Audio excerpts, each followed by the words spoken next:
Or not. There we go. All right, ladies and gentlemen, welcome to Film Geek Primer Live, Episode 7. As always, let's start off with our theme song. So, band leader, take it away. Hey, how does the theme song go again?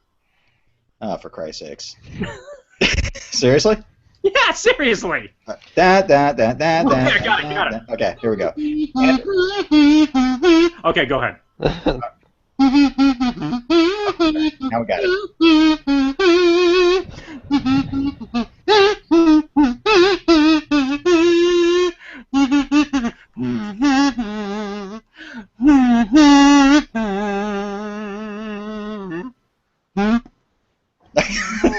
Thank you, sir. You're welcome. All right. Our song. It's been. I apologize. I've had a difficult week because I've been watching a lot as opposed to other weeks because I've been watching a fair amount of NCAA tournament basketball over the course of the last couple of weeks. And there's this ad campaign. I don't know if you guys have seen it on other platforms from Sprint. Their whole Friends and Family ad campaign. That is just the most bizarre damn thing that I've seen in quite a while, and it's so bizarre and so damn crazy that I've found myself completely deconstructing it. The problem with this... Can you expand on what it is really quick? Because I have no idea what you're talking about. It's part of their cell phone, their expanded cell phone ideal, okay?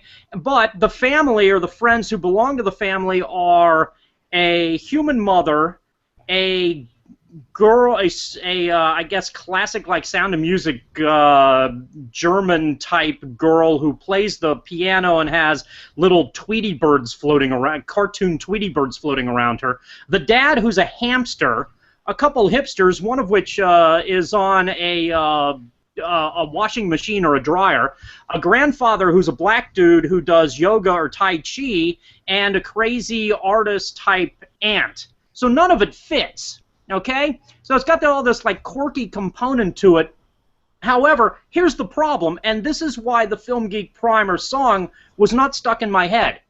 Because at the beginning of the first ad, the little Heidi girl, the blonde Heidi girl with little Tweety birds floating, little twittery Tweety birds floating around her, does a piano version of Home Sweet Home. You know, the Motley Crue type ballad. Seriously? Really? Yes, really. Okay? Now, what I think is happening here is I deconstruct it. One of the lyrics in that song has to do with being a dreamer.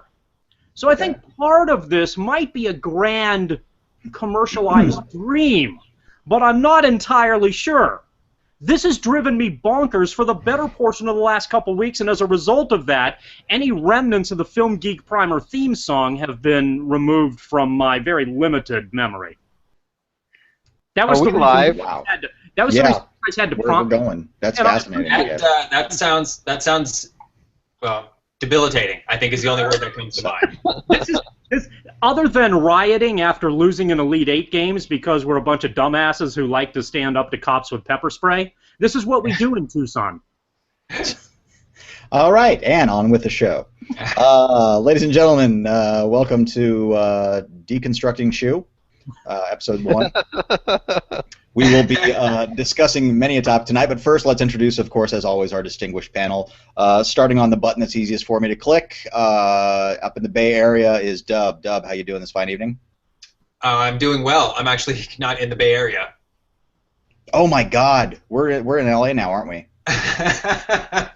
We just jumped back a decade. I gotta check. I gotta check. I'm check my just GPC. North of Hollywood, California. Which is the Bay Area. Which is the Bay. There's a bay. There's a bay kind of nearby. It's known as the extreme Greater Bay Area. It's sort of more of a community pool than a bay. Which actually extends to some southern parts of Seattle. So it's a wide arc that's drawn around the bay. Out through Utah and most of Salt Lake City. Yeah. Anyways, all right. So from Los Angeles, City of Angels, home of the Quake. Aaron Graff, Dub, coming at you there. Also with us, as we've heard, our band leader and only band member, Schu. How are you? I'm doing great, thanks. All right. If I hold this kazoo in a certain way, it looks similar to your e-cigarette.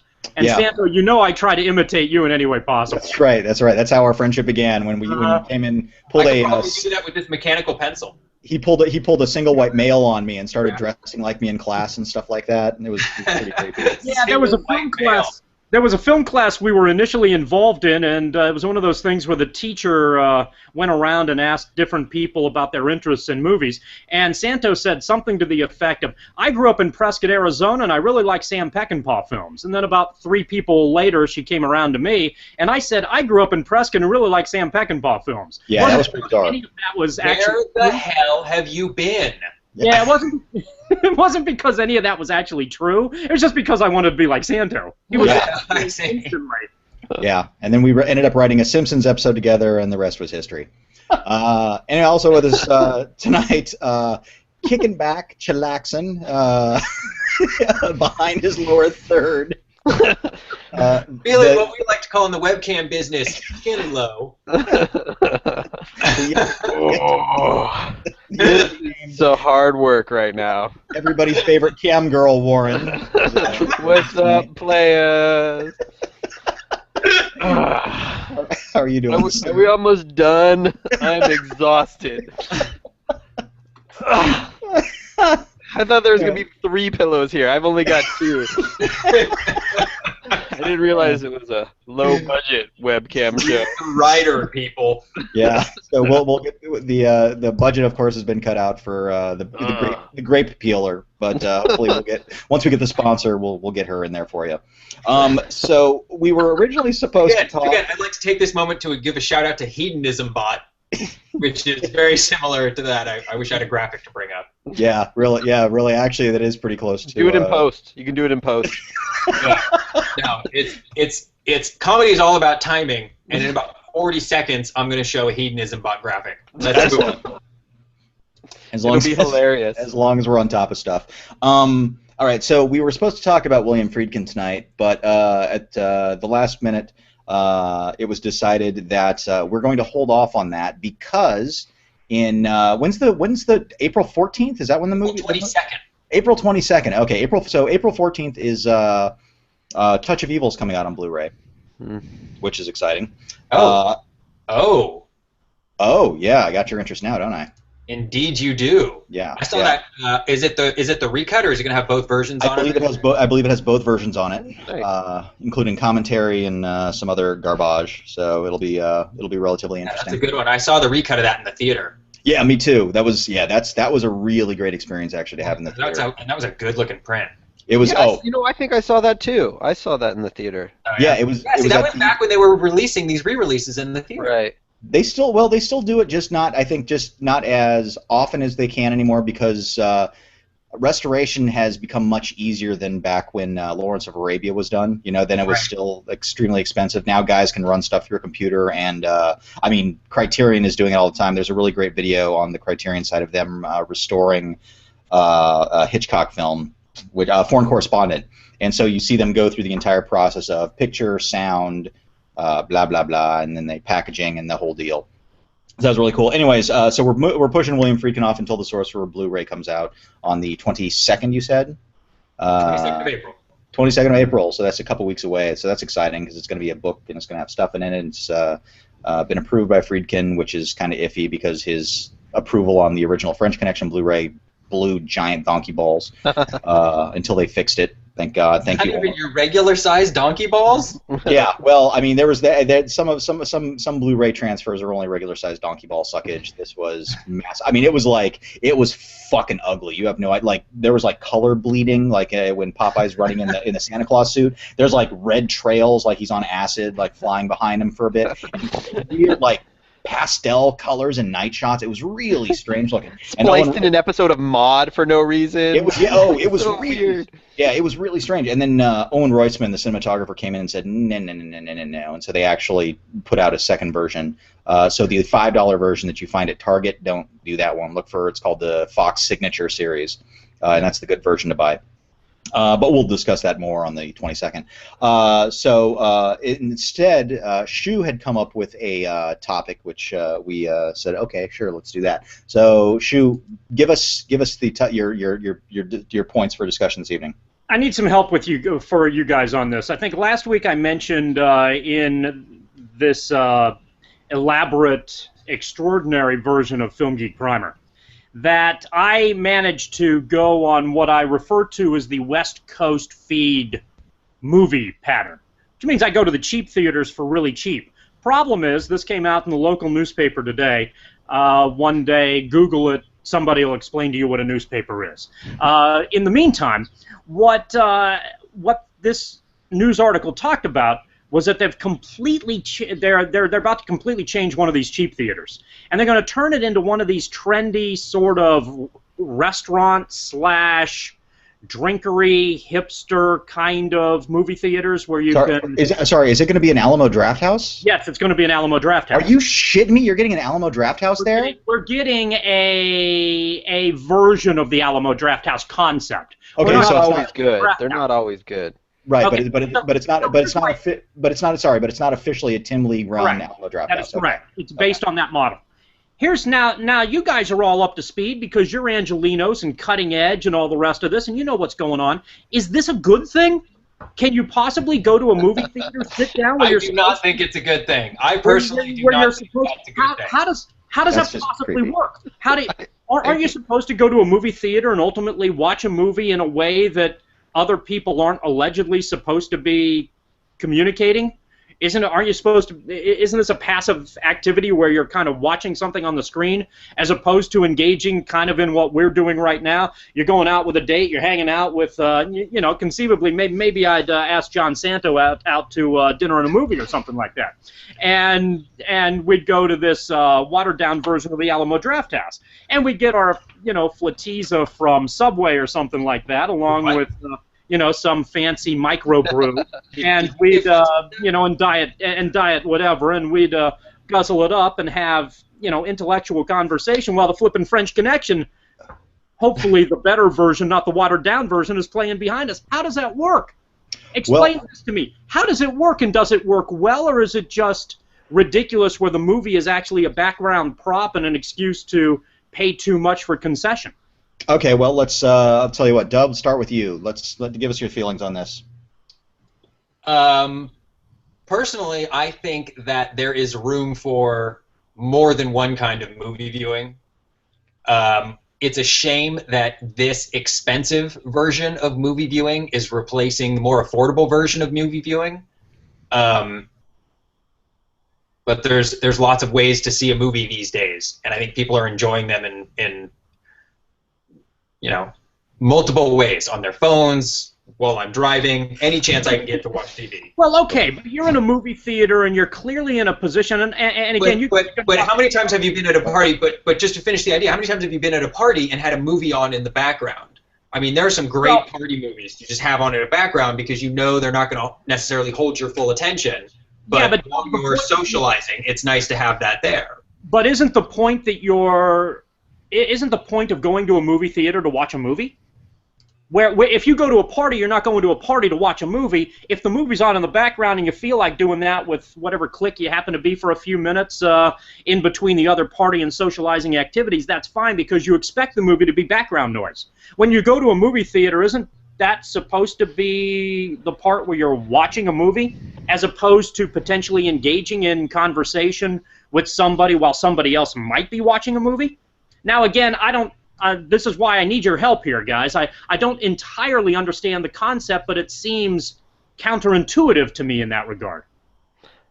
I think you're missing. I don't think it's the way you're envisioning it. I think, and I've only been to a few of these kind of things that serve alcohol and serve food, but usually you go and you watch the movie and they'll bring you food, and it's not like everybody's talking while the movie's going on. You're just enjoying a beer while you're watching a movie, and a lot of the movies that they're showing are like classics. Like you might get Touch of Evil, or you might get like some classic B movie or something like that, where so it's more of you go with your friends, you have a burger or a steak, but everybody's sort of eating and watching the movie or drinking their beer. People usually aren't like talking and laughing and having a good time, unless it's Rocky Horror Picture Show or something like that. Okay, so this is okay. You've been to some of these before, and it's okay. I've been to some of them to go to. I've been to them from where you bring some of them they'll let you bring little kids, and those are chaos, and you're not really watching the movie. Oh God, that sounds so horrible. Yeah, and so it's more like babies and stuff. God.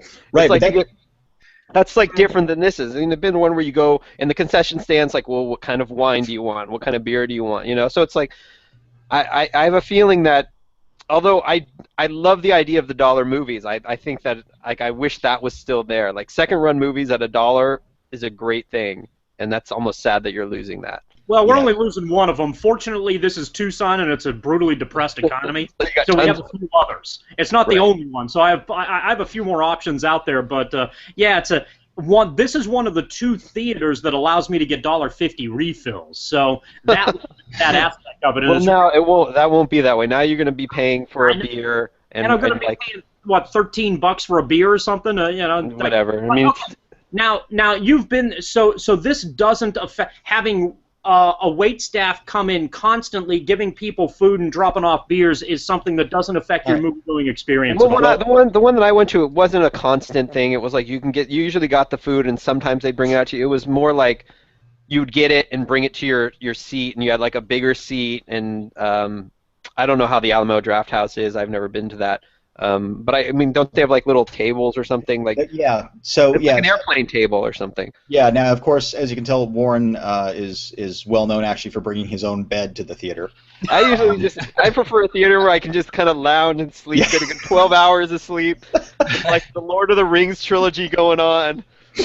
So I just wake up refreshed and back in my hobbit hole under the hill. I figured you just never realizing, of course, that that's just simply called the couch. But that's, couch, the bed, bringing it in for you. Yeah. So the way the Alamo Draft House works, and there are several different varieties of these, and I think that actually kind of culturally and historically, watching movies has always kind of altered and been different. I mean, Schu, as you know, the drive-in movie experience, which unfortunately died within the past few years in Tucson, that was always a very different experience. I mean, the movie was the reason to go, but it was also there was also very much a social aspect back in college when we would go all load into a van and smoke weed and watch Congo. Yeah, it totally depends on the movie too, because you wouldn't have said that about Schindler's List. No, right, but my gut is telling me that you probably weren't going to see Schindler's List. No, that there were probably very very few drive-in screens that actually ever showed Schindler's List would be my theory. Right, and you're probably not going to an Alamo Draft House to see August Osage County. Well, that's not true though, actually, because there are several Alamo Draft Houses in Texas. I know they're working on one in New York, and there's talk about them opening one here in Los Angeles. Alamo Draft House basically has the whole format figured out. That because your table is you can buzz from your table to have waitresses come to you during the movie. They have a strict, and this depends on the film, of course. Because they have their midnight cult movies and stuff where audiences are allowed to be rowdier. They've kind of got the formats down onto how it plays out. But the Alamo Draft House has very strict policies about cell phones, and they have like little homemade movies with visiting luminary who make these little, shut the fuck up, keep your phone off kind of stuff. As a matter of fact, there was a couple months ago, there was a famous thing of Madonna being kicked out of a Alamo Draft House theater in New York, I think, because she was texting during a show, and was banned from those theaters forever, and it became this very kind of public shtick. Anyways, but the Alamo Draft House has this whole system figured out of how to order, how to have food brought into you during movies. So apparently it's pretty inconspicuous, and it's not interruptive theoretically for most people at all. So this can clearly work. It can. Apparently it can, yeah. Now, I have not been to an Alamo Draft House. Shola, a friend of mine, did go to once, and he had a great experience there. He was really impressed at how quietly people moved in and out.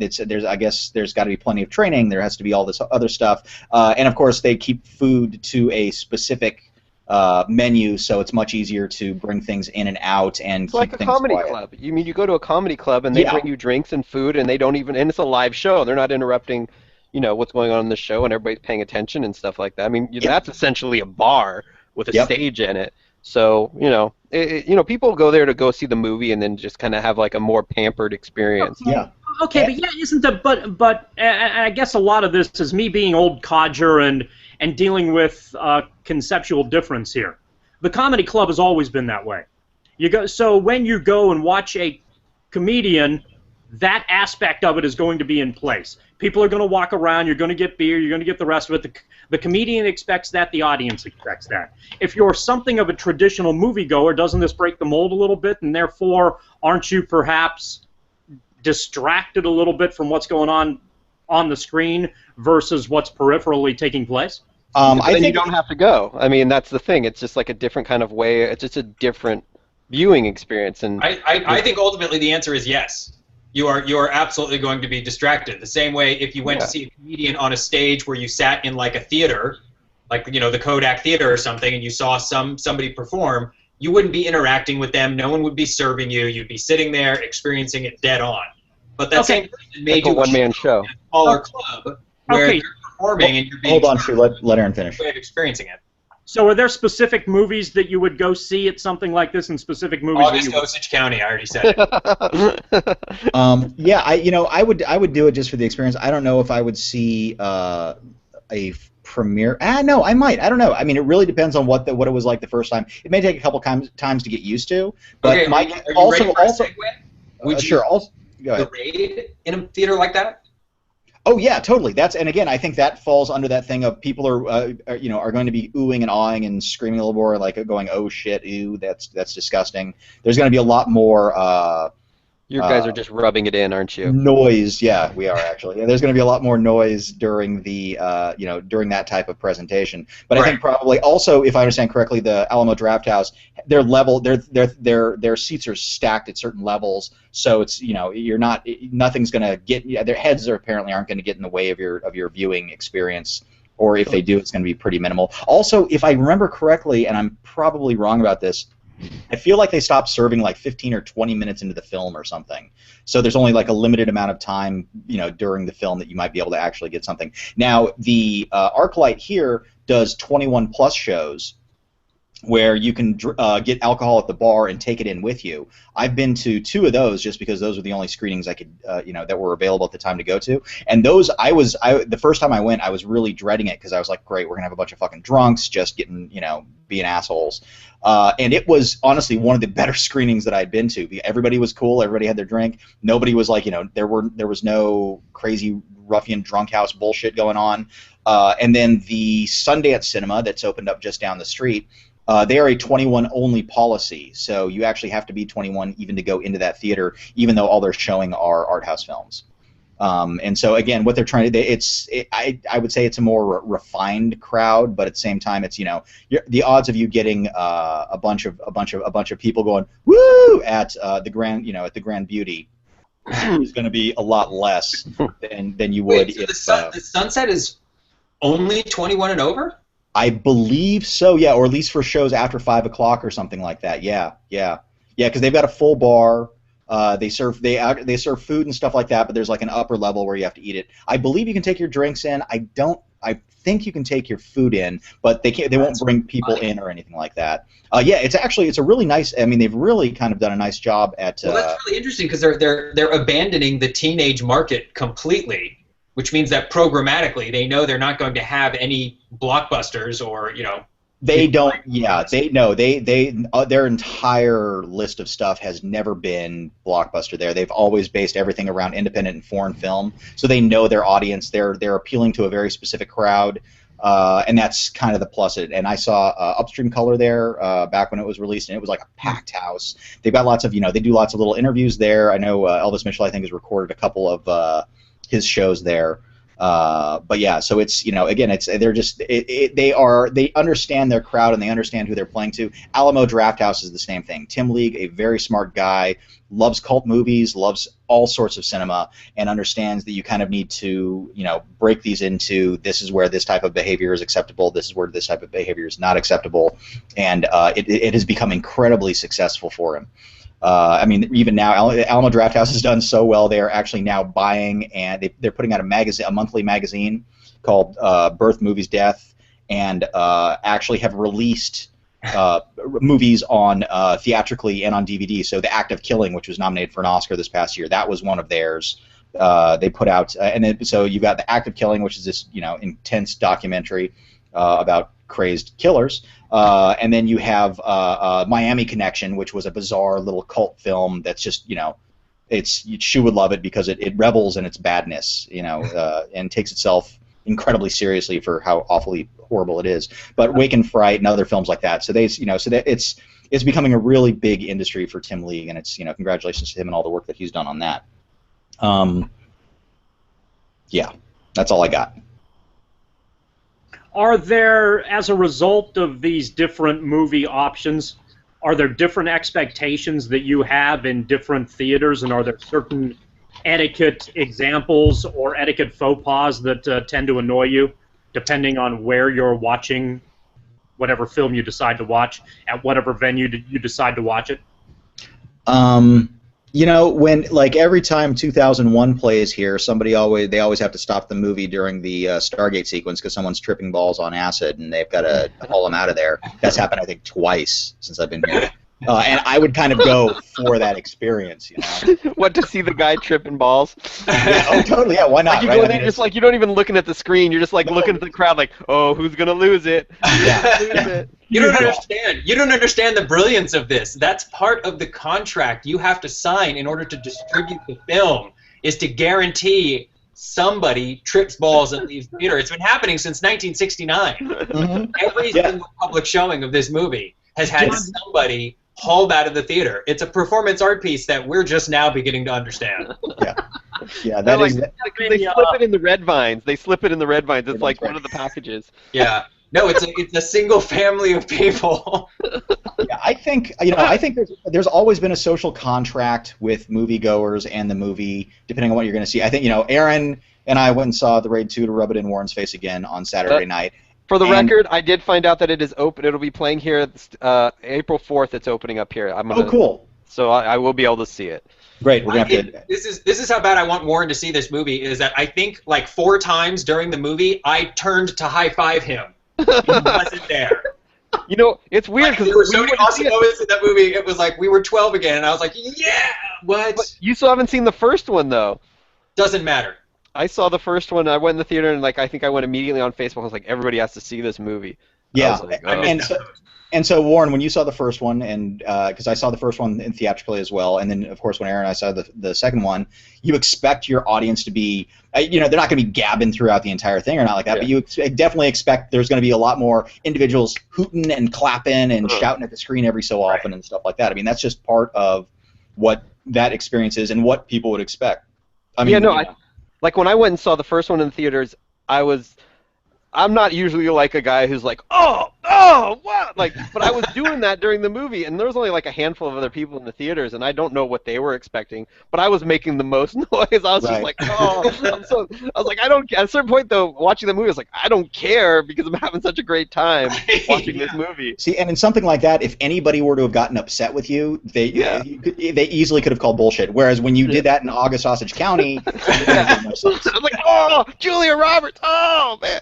Oh man! Did you see that diss? Did you see the way her attitude is? Did you see her character development? Oh man! Oh, the depth everywhere. That monologue was off the hook. Yeah, I can't remember though. The Raid 2. I can't remember the last time I saw a movie theater where the audience burst out into cheering so many times. Yeah, not even when we. I mean, it happened like 4 times. Well, maybe 3, but it was a surprising amount of spontaneous applause. Now I have heard that's a weird phenomenon that's almost reserved for Los Angeles. Oh, no, because it used to happen in Oakland. Well, again, that is part of the greater Bay Area. The key word there being Oakland. It happens sometimes. It depends on the movie, and it depends on the crowd, and it depends.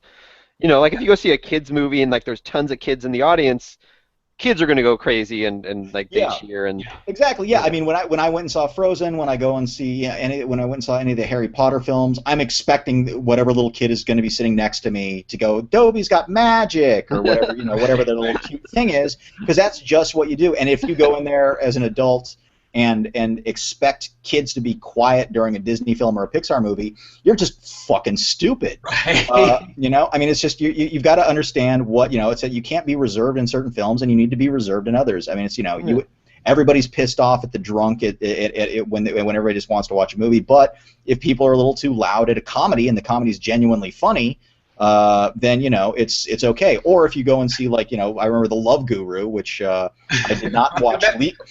Now, people weren't too loud in that movie.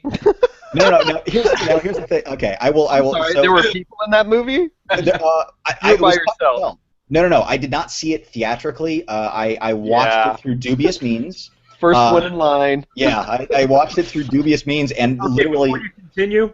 Yeah. They made it based on dubious means. Yeah, that's a good point. And so what happened was I started watching it and after a while I thought it was a completely empty theater. And then at one point I heard somebody cough, and I realized no, there were actually folks in the theater. The movie was just so shitty. You thought it was after the apocalypse. You thought this was shot during the post-apocalyptic world that we were going to live in the future. Oh no, wait. There's a zombie in there coughing. So in the theater you saw it, Santa, did Michael Myers like it? Yeah. His mom went crazy, and the entire time he just kept standing up saying, "This is for my father. This is for my father." It's just what he does. So, anyways, I mean, so Schu, I mean, are you truly that concerned with this new theater coming in, or are you? I mean, you're going to give it a shot, I have no doubt, because they will probably be serving burgers. Yeah, so that's a good point. Sadly, though, the gourmet burger craze really irritates me, because I still fall under the category of a good 2 for $5 burger. Right. And well, what now about you're paying $12, $13 for a burger. You're probably going to pay about that, and some crappy microbrew. Nobody makes cider, by the way. You never get cider at these movie houses, so you've got to stick with lousy beer. And so I'll try it, and I'll be annoyed. Wait. Can't you? I'm all about solutions here. Can't you bring your own cider? I have no idea. If cider is what you want, they're going to overcharge you for it anyway, right? That's a really good question and something I need to pursue. If you've got cider at home and you're not really competing with them because you wouldn't have the beer. I bet if it's hipster enough, it'll have cider. It's an excellent. In fact, you could even probably goad them on a little bit by saying, this place is cool, but it doesn't have cider, and then they'll start twirling their mustaches a little bit and go run out. They'll get on their unicycle and ride down and go make them some cider. They'll get in some sort of. You know how you get them is you come up with a catchy slogan, like "Draft House sucks, Cider House rules." Oh my God! You thought of that like 3 episodes ago, and then you were like trying to work. You went there and you bought a theater, and you started to build it just so Schu would be upset. Like it's this elaborate plan for that one joke. And it worked. It worked. He's like, I took out so many loans, but it was worth it. The crushing debt.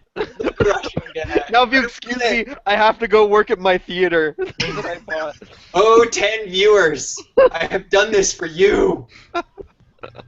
Spread my word.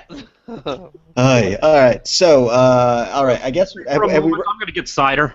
All right. Okay. So I've got something I want to ask everyone about. Oh, okay. Have you seen the new Planet of the Apes trailer?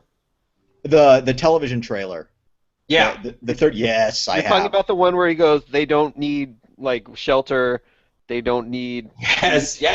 They and don't you see them riding horses? Yeah. It opened. Yeah. Oh, you don't sound awesome. Oh, okay. I was trying to figure out if you were impressed or just sleepy. It's hard to be excited when you're lounging. I think the pressure on my lungs and the weight makes it so it's hard to breathe. It's I'm just a struggle to stay awake. So much lounging. Oh, here, I'll sit up. Anyway, that's better. I was so excited when I saw that trailer, and like I don't know if the movie's going to be any good. I don't know if the first one was a one-off, but it just reminded me how much I loved the first one. Just what a good surprise it was. Yeah, the second one looks. I mean, I'm fingers crossed. I'm a big Planet of the Apes fan. I really like those movies. Like all of the movies minus the Tim Burton one a lot. And yeah, this looks. I mean, that shot. There's the opening shot of it. If you get a chance to see it with the gates opening and you see them all on horses. It's just like you're just like, oh, this might be really good, and then the one is riding with the rifle in his hand as well. You're like, oh shit, this is gonna be great. But it's got a stunning cast. You've got Jason Clarke, you've got Gary Oldman, Andy Serkis, of course, is back as Caesar. And then the poster. Did you happen to see the poster for it with Caesar holding the little baby monkey? You're like, No. okay, there's gonna be some pathos in this. I think some shit's gonna go down. And I think they've also been very smart in understanding what made the original series. I mean, because the original series is every fucking one of those has a twisted, dark, sick ending in one way or another. That's the point. Yeah. And Is that the reason you like them? I like them because they're unconventional in a way. I like them a lot because I think they say a lot. They all have really solid themes about society, the way we treat each other, the way we look at others. I mean, there's all of them, of course, especially once you get to Escape from Planet of the Apes, starts with this really heavy, what would be considered, a racial theme, and especially Conquest. Is that God, I always get Conquest and Battle mixed up. Those are the two because of the titles. But whichever one has Caesar first as adult, and he's basically being trained to be a house servant, is a pretty spectacular one. The very last one, kind of meh. It gets a little too much, but it does have Paul Williams in a monkey suit, so that's got some flaws. But yeah, I think afternoon or two. Yeah, and the Rise of the Planet of the Apes, I think, really kind of carried on the tradition of those movies of dealing with societal norms and what is it to be a good person, and such. And so yeah, so I don't know. The special effects since what was it, 2011? Was that the last one? It was relatively. Yeah, I think so. Yeah, so I think it's 2011, which means in basically 3 years, and the monkeys were pretty good then, but the shots in the latest one were just pretty mind blowing. And so yeah, and Matt Reeves, who directed Cloverfield and directed the Let the Right One In sequel, Let Me In, or the remake Let Me In, I think that it was called, which I still haven't seen. I think they called it Let the Right One In. Was it? Yeah, I think it was the exact same name. I thought. Same name. Yeah, I thought they altered it slightly. Anyways, but that was the guy's a very solid filmmaker, a very good crew behind it. I think they since the first one was such a success, and I was not expecting it to be good at all, even with James Franco. Liking it even with James Franco. He's not my fave. But yeah, I think they really kind of hopefully they grasped onto what made that one so successful and will carry that over into this one. Yeah, so and it looks like also what they're doing is I don't want to say they're stealing, but they're definitely grafting parts from the old movies, kind of revamping some of those things from the later films and moving them into the new ones. So at least they kind of have a strong foundation from which to build off of. So yeah, I'm pretty stoked about it. Well, hopefully, like the others, I mean, what you're saying about all the other movies is that they've got something to say. Like they've always got a point. They achieve it to different degrees of success, but they're not just fluff entertainment. And I think that was. I mean, I guess they kind of are. But that was the problem with the Tim Burton one. The Tim Burton one was so hollow. Yeah. The Tim Burton one just had nothing at its core. It was just way too Tim Burton. It was just kind of a story about monkeys. Like there was no point to it. And the Rise of the Planet of the Apes had a lot of weight.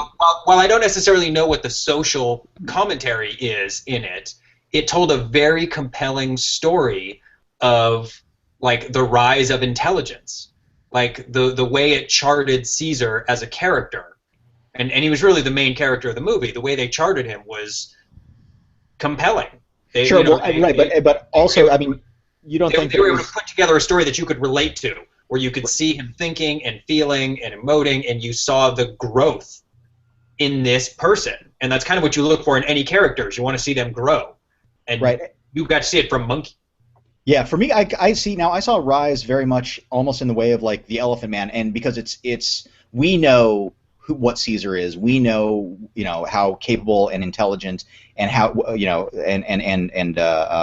human Caesar is, and it's all the outsiders who see him as the other, as something else, as something lower than us, and I think that to me is again that's that social thing coming through of him wanting to be treated as an equal. there's the great bit when they're in the park and he's on the leash, and there's that whole thing, and he sees the dog, and he's like, and it's that whole, what am I, a fucking pet? What's, that. Right. I mean, you see him think that. Yeah, like yeah. He was a monkey a couple of weeks ago, and then you see him think that. That's a great moment. Yeah, and it's a film, and it really is kind of about discovery of the self and being able to achieve the best that you can while others continue to hold you back because of what you look like, what they expect you to be. Right. So I think there's a lot of that going on in that film. And again, and of course the entertainment went beyond even just entertainment. I mean, it reached what we love to call pure cinema. With that sequence when he's been put in monkey jail, and watching him learn to work with the other monkeys and apes and orangutans and everything, and kind of getting them over to his side. Just that great nonverbal planning and seeing him kind of see how things work, and it's almost like watching a 1-year-old learning about keys, like seeing you play with keys enough, and when they've got their toy keys, they walk up to the door and kind of hit the thing for the first time. You're like, oh my God, they're learning. There's that, but I feel like that that kind of outsider, where we all know he's just human and who is the real monster, and that kind of idea can be done really poorly, and you've seen it in so many movies, and I think where Rise of the Planet of the Apes was so surprising is that it took these things that you've seen. You knew he was going to be treated as an outsider, like you knew he was going to. You knew he was going to go nuts. Like sure, we knew all that. The apes were going to rise. It was sort of we knew every beat of that movie before they hit. I mean, to some extent, it's an incredibly predictable film. Yeah, absolutely. But the moment to Rise of the Planet of the Apes, for Christ's sakes. You knew they were going to rise. Yeah. But the moments that they are able to pull from that storyline feel so much more compelling, so much more interesting, so much more intelligent, so much more real than you might normally expect from that kind of trope. Yeah, and I think and that's what was so satisfying about that movie. You're like, this is so much better than I would have thought of a monkeys take over movie.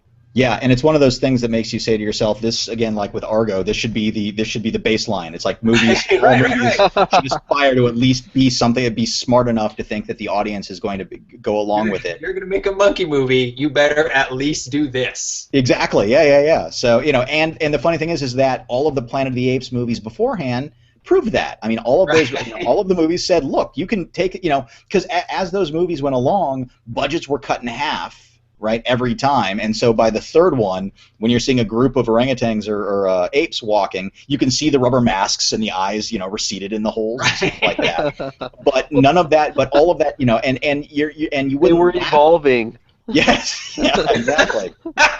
Evolution. But yeah, it's science just has an answer for everything. You were easily able to look beyond that to the story of what it was they were trying to tell you, and they were able to use social themes and still keep the film very entertaining. I mean, it's yes, okay they were to like have a good community theater troupe in that way. Yeah, Dinner theater.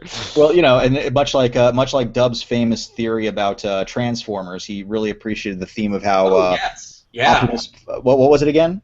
Well, what you can see is the evolution of Optimus Prime Heart as he transforms into a more general person. That's why the movie is called Transformers. It's not just because they transform. It's no, something. I had it when I saw the movie. I don't have it now. That's okay. At the time, it's been years. years. Was so compelling, changed Santo's mind. Just the first time he heard it, he was like, "Oh, that's the analysis I needed in order to accept into my heart and soul the film Transformers as a true piece of work." Yeah. What it is now, I can't remember, but at the time, that's what he said. Yeah, that's exactly what I said. I find that impossible to believe. I believe more that they would evolve from monkeys and just pull off their monkey face. Now we're people, than Optimus Prime having a heart or even being in a good movie. He's been in like 4 good movies at this point in his career. Who? Optimus Prime. He's made 0 good movies. No, he's been in as many good movies as I have. Optimus Prime and me have been in the same amount of good movies. That's we impressive. Are tied. We are neck and neck in the good movie department. Yeah. Although his agent calls him back, I don't know why. Now he has been in way more crappy movies than I have. This is true. I would say he's been in way more. Were you not an extra in the Hulk? No, I was not. Okay. Wait, which Hulk? I was in one. I'm not going to tell you which one. If we're talking about the Lou Ferrigno TV series, I played child number 4 on the playground. Episode Hulk destroys playground. And child dies. I was the only child to ever die on that show. Was Bill Bixby nice? No, he was a dick. He took my paycheck. Hey, has there ever been a movie that you guys have watched? It's interesting that you bring up Transformers just in a joshing capacity. Well, except Dub, as far as you're concerned, a very serious, high-brow entertainment, artistic capacity. But has there ever been... deadly serious? Yeah, I can see that, and I do respect that. Hypothetically, just to be sort of Al Pacino and Keanu Reeves in Devil's Advocate.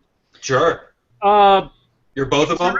Has there ever been a movie that you have refused to see because you know going in there's absolutely nothing that you will get out of it? For me, I have not seen the second, third, or fourth Transformers because of that. Because the first one irritated me to such a great degree, and consider, I'm a guy who watches Seagal and Van Damme flicks. I'm with you 100%, but I saw the second movie because I saw it with Dub, because I wanted to see his reaction to it.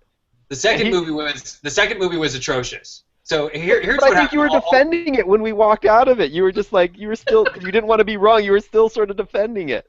I was in a daze. I was on what scientists call a popcorn high, so I can't be held responsible for what I say.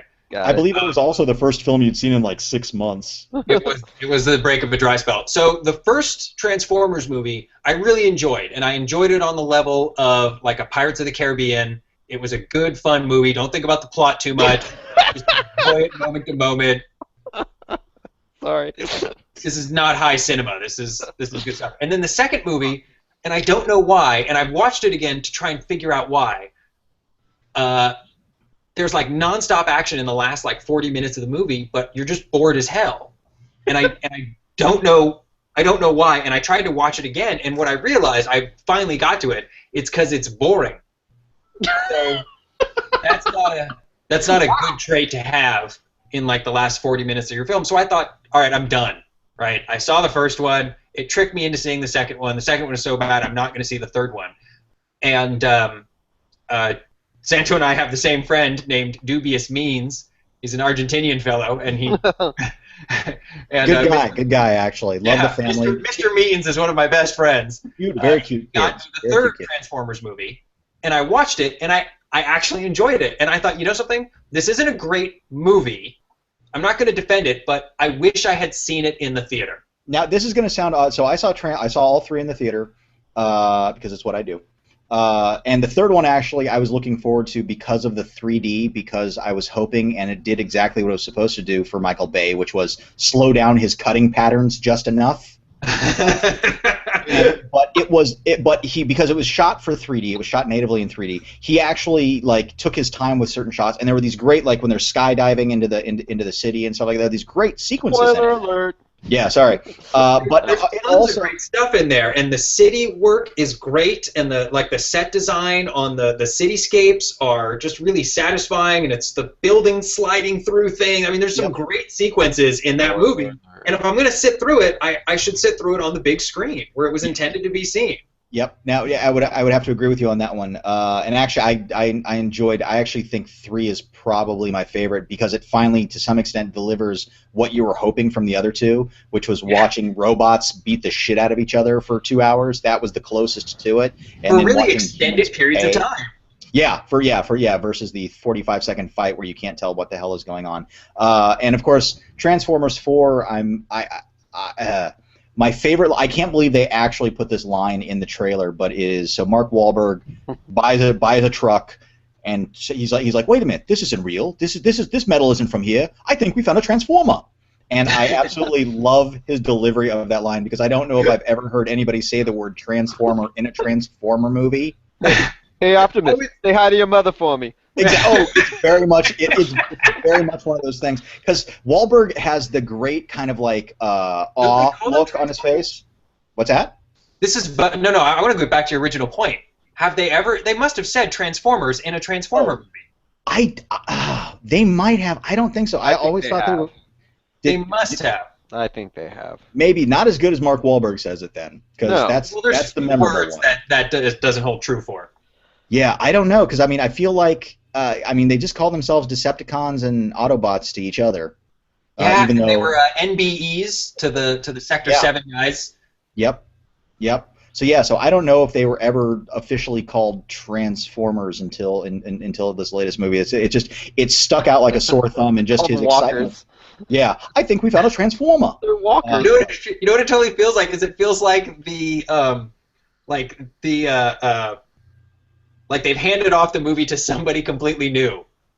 It's when somebody else picks up the franchise and don't pay attention to what the first ones did. They don't call them Transformers. Yeah, it's you lose your LaBeouf, you lose your your girl.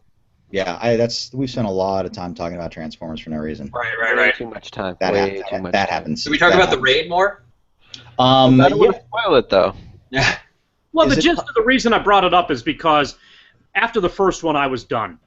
Yeah. I didn't feel like there was. That's right. Not that I necessarily.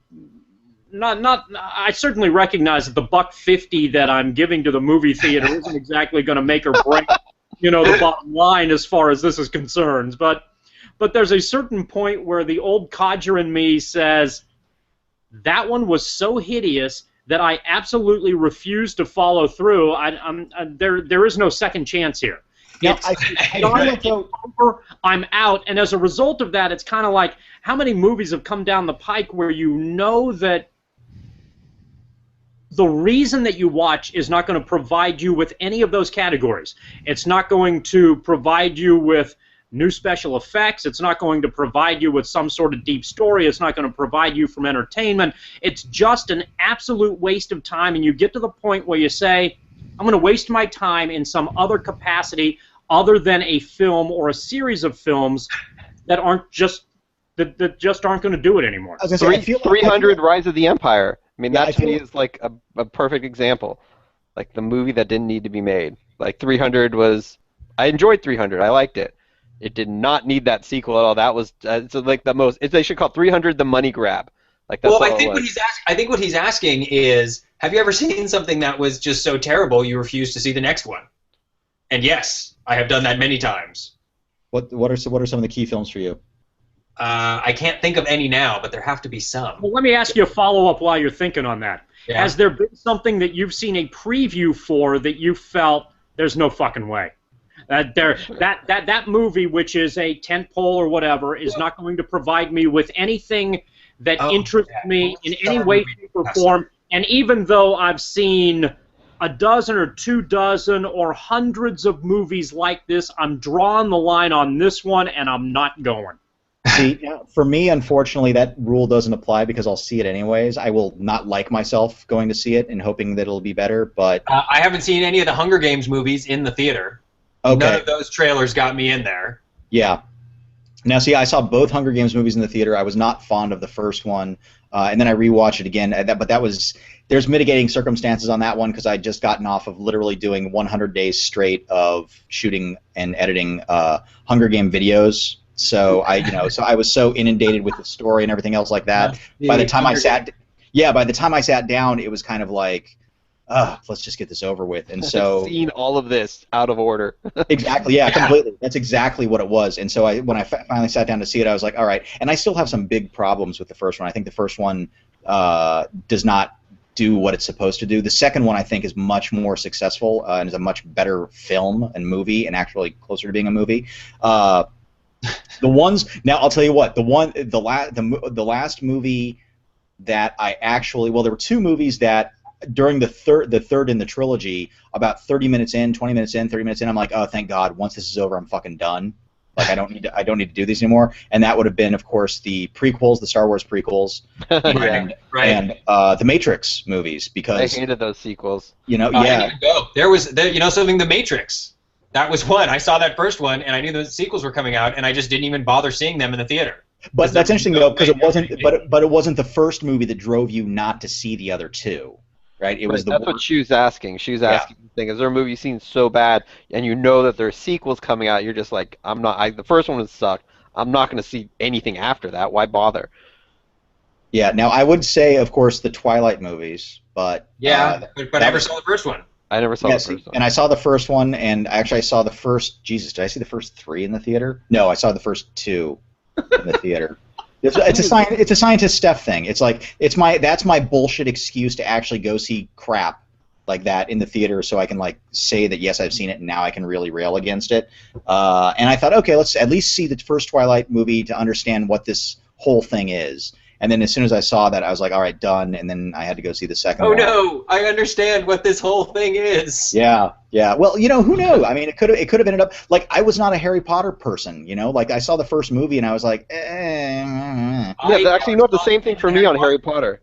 Yeah, it was like because Harry Potter. The first one wasn't good at all. No, and then the second one, which I did not see in the theater, was and I rented on DVD, was fucking horrendous. The second one, like I'm surprised that almost, if that didn't have such a huge following, that would have killed the franchise. That would have been. Oh yeah, absolutely. That movie was so terrible. I even thought the first one was pretty terrible. They're all so shallow and pointless, and I don't get why anyone would like them if you hadn't read the books. I like the third one. Was that The Prisoner of Azkaban? Yeah, that's where you finally got Alfonso Cuarón was brought in. Yeah, and I like that movie, and I was like, okay, these are, I started watching, but then it was like kind of up and down. It was a. I think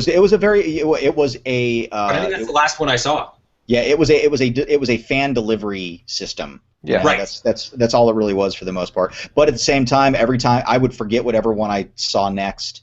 But I also would say that I was never repulsed from the third one on. I was never like, okay, fuck these, I'm done. Yeah, I can't think of a movie. I mean, maybe my brain just is like. I'm sure there are some. There's got to be some where I saw the movie, but there's a series of them. But I only saw the first one. I saw Alien 3 in the theaters, and I didn't go see any after that. All one of them. I saw there's only 4, and then there was 2 Alien versus Predator movies, and then Prometheus. Yeah, that got you back in the theater, didn't it? But see, that's another thing. Prometheus. If there's another Prometheus, there is another I will Prometheus. Not go see it. There is another one. They're working on it, and I'm thinking, that's a good example too. Yeah, because I don't want to see that movie. No, Prometheus was one of the stupidest movie-going experiences I've ever had. And maybe it's because I was really excited going into it, but yeah, it was horrible. I was just like, what? You're a biologist, a space biologist. Oh, here, little alien snake, come here. It's like, what? There are so many fundamental problems with that movie that I could probably sit and hate on it for an hour. Yeah. Oh, he's not really dead. You thought he was dead, but now he's actually on the ship. Who cares? What does that do to anything? You know why he did that? Nobody knows.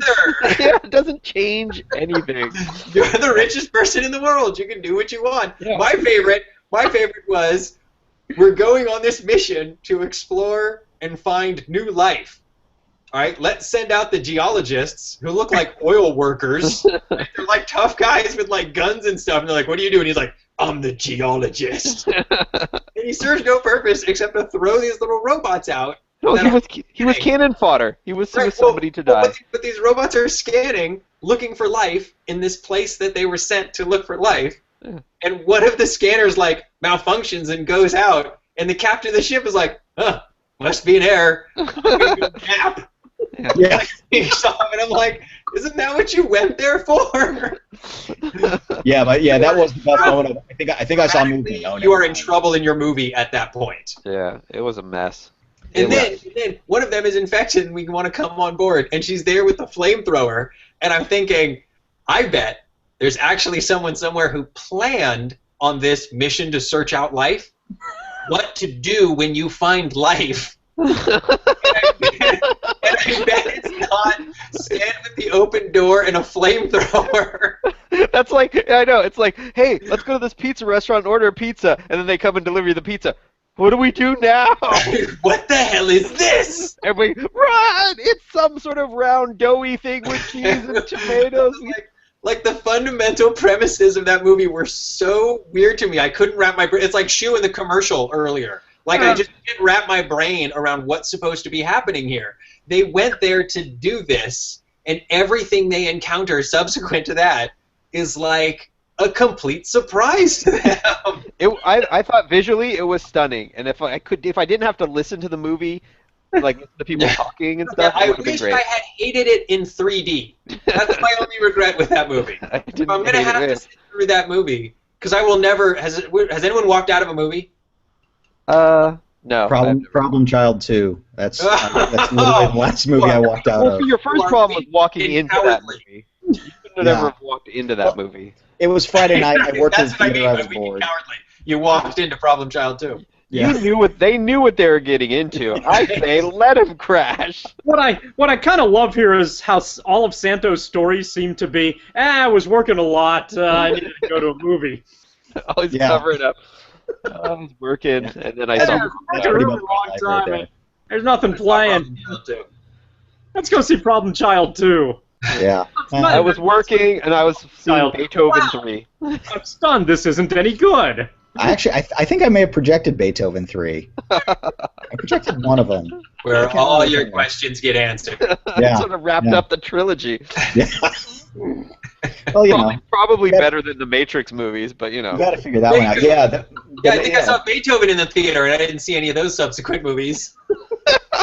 Dog, got it. I'm all caught up now.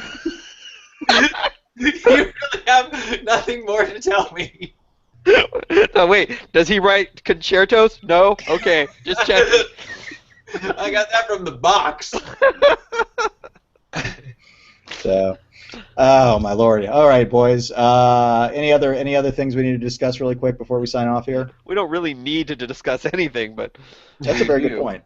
Good point. Touche. I gotta find. Hey, what Friedkin do you have that I can get my hands on? What Friedkin do I have? Yeah. Oh. I got Friedkin. Yeah, I do. I have. Let's see. You have Cruisin'? Oh yeah. Actually, it's funny. Mike Gonzalez, Gonzo Tremendo, and I went and saw Cruising when it was playing theatrically. They did a re-release of it for some odd reason. Where is Tremendo, by the way? Sorry. Oh yeah. So Tremendo is at a friend's house tonight, watching Riff Tracks. A Riff Tracks movie, though I don't know which one. Is there I don't know if there's a special event going on tonight, or somebody at work went, "Ooh, guess what? I got the new Riff Tracks where they make fun of Titanic," and Tremendo jumped on that thing like he's prone to do, because I've never seen anybody as addicted to the Mystery Science Theater / let's have people talk over a bad movie and crack jokes about it than him. He would like the Alamo Draft. Yeah. Hey, Dub, there used to be a show, I remember when we were kids, it was like a half-hour show where they did the same sort of Mystery Science Theater. It was like in the 80s. Do you remember that? We used to watch it, remember? They said, watch your toes, or something. My toes! Yes! Yeah, or something, yes. whatever. I But that was like about that all the time! Yeah, it was like a show, and it was like movies you never heard of, and they just redubbed it. Like, that's why you should know, but... that was a TV show. That's a good point. Yeah, that's right. It was old movies, and they did most of the dialogue. It wasn't just. It was bad movies, like movies you probably never would have heard of. Right. It was probably that they got them for free. You know, there was no. Right. It was no license. You get your hands on a movie, you could show it. Yeah, exactly. Anyway, that's a little. Maybe, we'll find out what that show was next week. Maybe. Maybe so. So quickly on Friedkin stuff, French Connection, To Live and Die in L.A., The Exorcist, The Night They Raided Minsky's, Cruising. I feel like I've got a couple more in there. Oh, I located a copy of The Guardian because I haven't seen that in forever. I was kind of curious. I think Blue Chips is streaming on Netflix, unfortunately. Is it? I don't think it is. I don't think there was any. Oh, really? I looked, and I think there were. So yeah, so there are a couple floating out there. I have Tremendo apparently has seen both of the. Yeah, I couldn't tell if that was a joke or not. If he was just giving me grief or giving me the business, but he says he's seen both of the Cat movies. Yeah. Yeah, I don't know. I've got them both now. I tracked down both of them. One of which.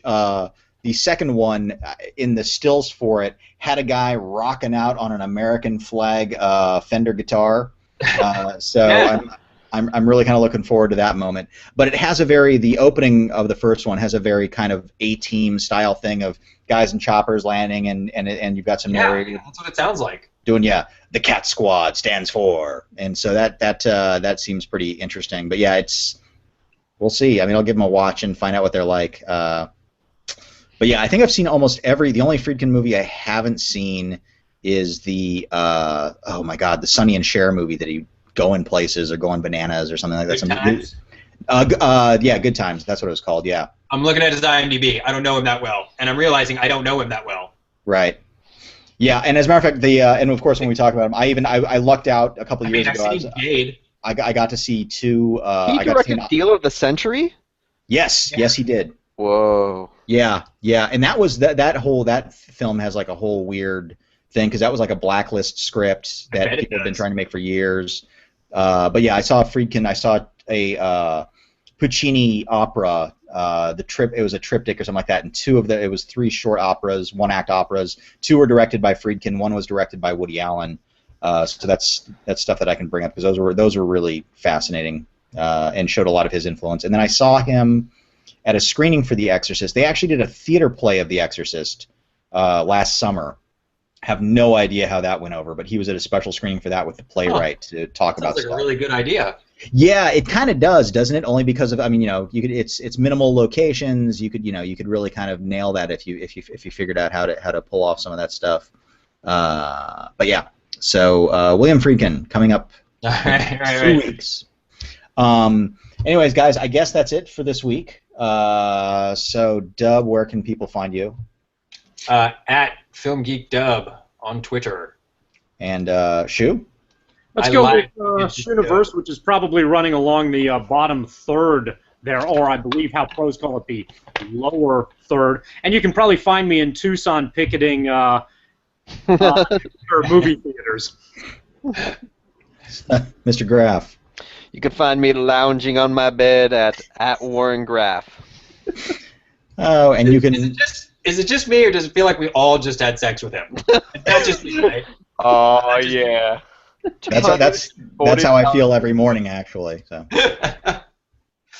But yeah, actually, so. Is this your master bedroom, or is this a guest room? Let's just kind of give just a guest room. Just a room with a bed. Never you mind. All right. Whatever. Fine. Don't think too much about it. No, I'm trying not to. From beyond. Yeah, I can do nothing but think about it from this point onwards. Take a picture to last longer. Okay, hold on.